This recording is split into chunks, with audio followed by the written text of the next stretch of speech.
Hello, and welcome to Behind the Saints, the show that showcases our amazing esports athletes here at St. Clair College and brings you behind the scenes of who these amazing humans are. I'm your host, Omar Urbina, and today we're joined by a special saint to talk about what makes them a saint here at St. Clair College. So why don't you introduce yourself to the fine people watching? Hey, what's up, everyone? My name is Matthias Eitzen, also known by ApostLe, and I'm currently the main support player for the Saints Gaming Varsity Overwatch team.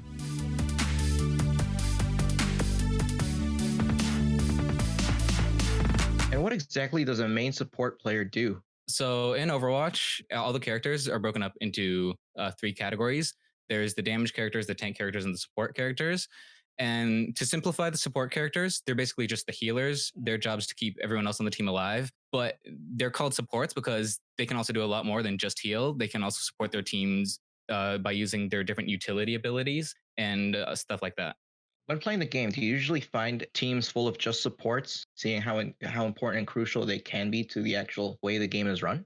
Back in the day, you would actually see this pretty often. In fact, there was a famous comp in Overwatch that relied solely on playing tanks and supports with a complete absence of damage characters. And eventually, this became such a problem that the devs implemented something called 2-2-2 lock, which means that you can only have two of each role in a team composition. And so this ensures that you'll never have more than two supports, but you'll also never have less than two supports. We're discussing Overwatch. How did you learn about Overwatch? Like, where'd you find out about it? Last time we talked with a Saint, they said peer pressure from their friends. So we want to know what brought you to the amazing game of Overwatch. Yeah, so I actually started playing Overwatch in the open beta. I saw an ad for it online saying that the open beta was now up and it was free for all players to go and try out. And I saw the art style, I saw the characters, and I was like, hey, this looks pretty interesting. So I downloaded it, I gave it a try, and I've pretty much just been playing it ever since. Though it wasn't until a few years, or I think about 2 years after it fully released, that I really started to start playing it with an attempt to be professional. And what pushed you to pursue it competitively? It was just the love for the game, or was there something else involved? Part of it was the love for the game, and part of it is also just I'm a very competitive person by nature. Like ever since I was young, I've always started by playing sports like soccer and stuff in school, and as I got into video games, that sort of competitive nature that I have, it carried over. Like I always wanted to be the best and always win no matter what. Eventually in Overwatch, I started to realize that I had a bit of natural skill, which was pretty much the first video game that this had actually happened in. And so I decided to say, screw it, I'm gonna try and pursue this, and I'm gonna see just how high I can go. Awesome. So you're in our varsity Overwatch team. Are there any rituals or special preparations you do? Like, do you sacrifice a goat or something before each match? I can't speak for the rest of my team, but for myself, I usually like to about an hour if possible. Sometimes it's a bit shorter, but I'll throw on upbeat playlists from my Spotify or something, and I'll just go into some custom games and I'll just train my mechanics, train my make sure I'm warmed up and everything, and just basically just get in a very competitive mindset. Make sure that there's nothing that's going to be distracting me. Make sure I'm completely focused on winning and nothing else. So getting in the zone and getting that eye of the tiger prepared. Am I right? Pretty much, yeah. So Overwatch, there's a huge variety, as you said, of different characters. And Yes. you mentioned that you're playing support characters. Out of the support characters in that game, who are you most versatile with, or are your favorites?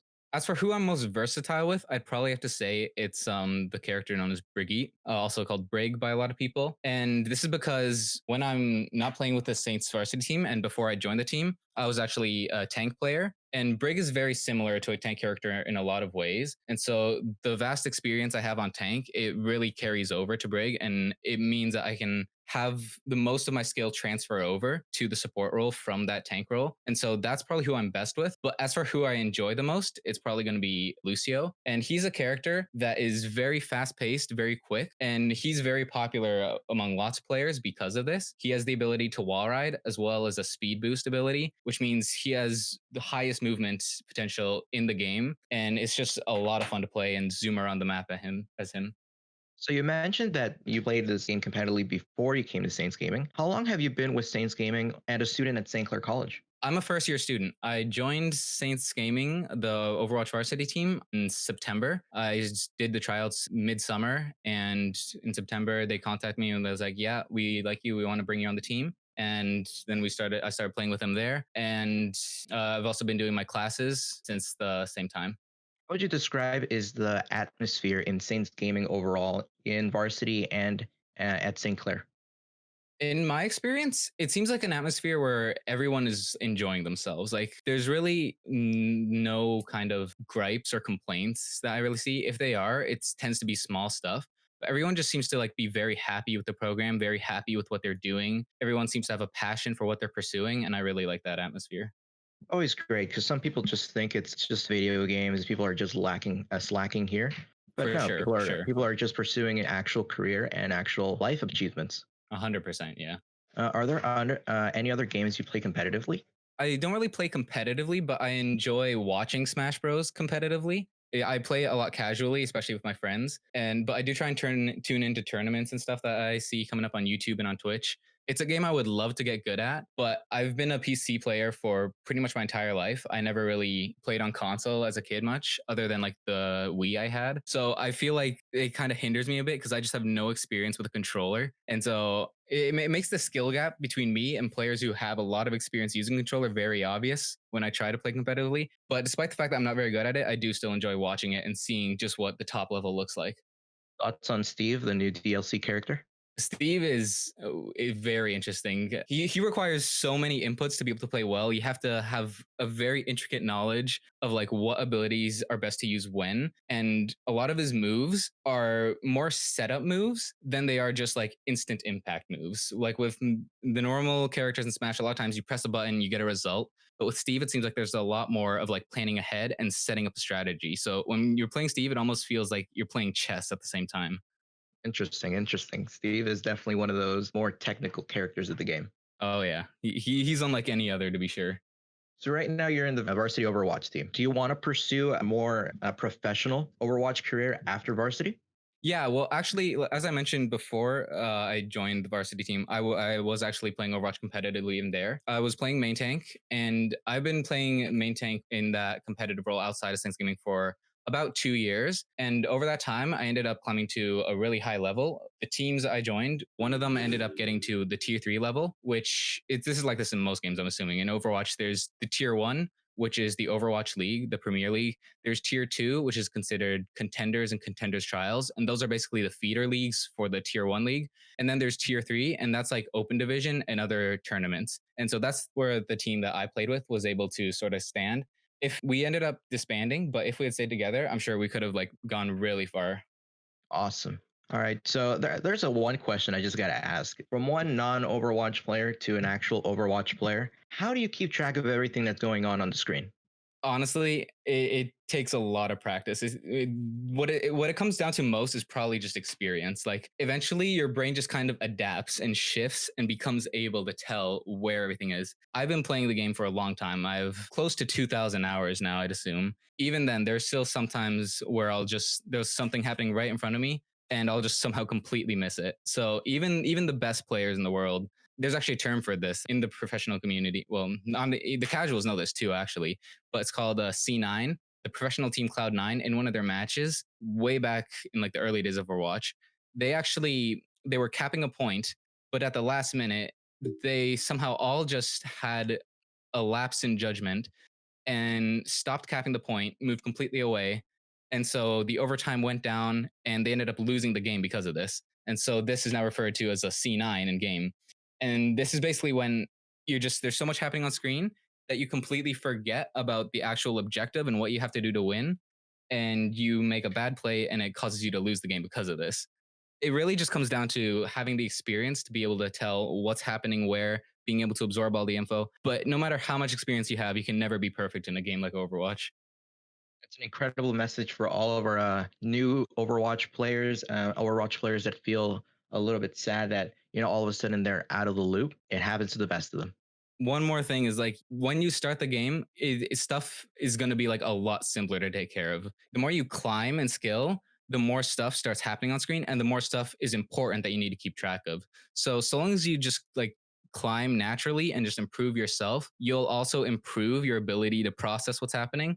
And eventually it'll just become like a sixth sense and it'll be no problem. Enough talking shop. We're here to discuss our Saints, hence the name behind the Saints. I'm Of about course. to ask you a really, really difficult question. One question that a lot of people are too afraid to answer. They're starstruck by this question. All You're right. prepared? Yeah, I think so. I think I am. What is your favorite color? Mm, somewhere in between blue and green. Sort of like a cyan, I'd have to say. Cyan. Would you consider teal? I think I could go with teal as well. Yeah. Amazing. Any food in particular that you eat before a match, or Hmm. just when you're enjoying a match with the boys? If possible, I'm pretty sure this is like going to be the de facto answer for a vast majority of people. But I'm always down for a nice slice of pepperoni pizza. But since it is often hard to come by said slice of pepperoni pizza, I'll usually just have like a ham sandwich or something. Sometimes simplicity is enough. You can't go wrong with the classics, in my opinion. Exactly, exactly. So, what current program are you in here at St. Clair? I'm actually in the Esports Administration and Entrepreneurship program. Thoughts on the program? Can you also give a small description of what the program is for any of those that do not know what it is? So the program basically teaches you how the esports space works and from a business perspective, and it teaches you skills that you need to know in order to pursue a job in that field. So for example, communication skills, management skills. It also just teaches you about like the history of esports, how it came to be, what the future looks like, stuff like that. So you mentioned before you play soccer and other sports. Currently, are there any other activities or hobbies that interest you other than playing video games? I enjoy reading and listening to music a lot. There are a lot of times where sometimes, especially after a match, I'll just sit for a while and just listen to music for like an hour, just doing nothing except playing music, finding new songs, stuff like that. Any favorite artists or specific genres you like? My favorite artist, it tends to change like almost from week to week sometimes. But if I had to pick one that I'm really enjoying at the moment, I'd say it's this EDM artist called Fox Stevenson. He makes a lot of really good songs, and the lyrics for the songs are also some of the best lyrics I've ever heard. Like he's a masterpiece. And there's also another one, which is actually kind of an alternative rock, I guess you'd say. I'm not really good with genres. As much as I love listening to music, I still don't know like the first thing about it. I'd have to say they're all an alternative rock. They're actually from Canada, or they're called USS. So their songs are phenomenal. They use a lot of weird instruments, and it makes the songs have a really unique sound to them. And they're also definitely one of my favorites. Are these some of the songs that are involved in your upbeat playlist while preparing for matches? Oh, some of them definitely are. Yeah, they're very hype. Who do you look up to? Could be anybody. Could be a specific character, either fiction or nonfiction. Anybody that inspires you. As a player, there's one player who actually just joined the Overwatch League, and he's probably my biggest like goal, like the bar that I want to reach as a player. His name is Meg. He's a Korean main tank player, and he has a level of skill and dedication that I haven't really seen matched by anybody else. And he's the bar that I want to reach. He's what I want to be able to match someday. And so like every time like I go and I play, I'm thinking, how can I be as good as him, and how do I improve to get from where I am now to where he is? If I had to say like other than esports, I would probably just like say someone like my father, honestly, like someone who is very like strong-willed in his convictions, very determined, hardworking. Like my father has probably the best work ethic that I've ever seen, and he is a huge role model for me. And he like yeah, I would not be where I am now if it wasn't for like the dedication that my father inspired into me. Always great to see parents always be great role models to their kids. So and it shows. Yeah, it really does. So you're in the esports administration and an entrepreneurship program here at St. Clair College. Other than becoming a pro player, what's your career plan? Assuming I can't become a pro player, that's obviously my dream. You know, I'd love to be able to do that. But if even if that can't happen, I know for sure that I want to work in the esports industry in some capacity. Because, like I said, I love competition and I love video games, and esports is the culmination of those two things. So long as I can be involved with that in some way, I think I'll be pretty happy no matter what the position is. Like it could be management, it could be recruitment. I've even considered stuff like coaching. So long as I can like really be there and work and be surrounded by that culture. Are there any other games you're interested in? As if, like, for example, Valorant's a new game that came out. Everybody jumped onto it. Players like Sinatra that are huge in the Overwatch industry moved over to Valorant and are having a pretty successful career there. you think there are any other games you could hop into and potentially also pursue a professional career in? I think that given enough time, I could probably go pro in any game. It's just the amount of time it would require for me is going to be vastly different from game to game. Because when I started Overwatch, I was below average as a player when I did my first placements ever in ranked. It was just through sheer grinding and dedication that I was able to become like one of the best main tank players in North America. I think I could continue like so long as I have that work ethic and determination, I can carry that over into any game, and I think I'd be able to make a name for myself even there. And that's super important. The dedication, the training. A lot of people think a lot of our players just are really good at the game, and some of them are. But a lot of our players also they put the hard work in. They stay up sleepless nights practicing, getting the plays well in their heads. So when it's game day, they're prepared. Oh yeah, 100%. People don't seem to realize that like being an esports professional is not as easy as as some people think. A lot of people think it's just being good. It requires honestly sometimes it requires more work than your average job. Well, that's pretty much all the questions we have. It was a great interview. Amazing. Yeah, great to be here. That's all the time we have for now. Thank you so much, ApostLe, for coming out and letting us behind the scenes. Oh, it was great to be here. Thanks for having me. Where can the wonderful people hearing this find you? You can find me on Twitter at ApostleOW. That's where I'm most active right now. But I do also occasionally stream on Twitch, also ApostleOW. And I'm starting a YouTube channel. There's not much there right now, but if you keep an eye on it, there will definitely be stuff there in the near future. So make sure you keep an eye on that. And that's also found at just Apostle. Highly recommended, folks. You can also find us on Facebook and Twitter at Saints Gaming CA and catch our live streams where you can find different matches of different leagues here in the varsity scene at St. Clair College, including Overwatch, where you can find ApostLe wrecking everybody else at our Twitch channel at twitch.tv/Saints Gaming CA. We would also like to thank our sponsors for sponsoring Saints Gaming, and those include St. Clair College themselves, the Student Representative Council, the Alumni Association of St. Clair College, the Zeckelman School of Business and IT, PC Outlet, and Tim Hortons. Tune in next week for another exciting interview here on Behind the Saints. I'm Omar Bromar Urbina, and have a wonderful week.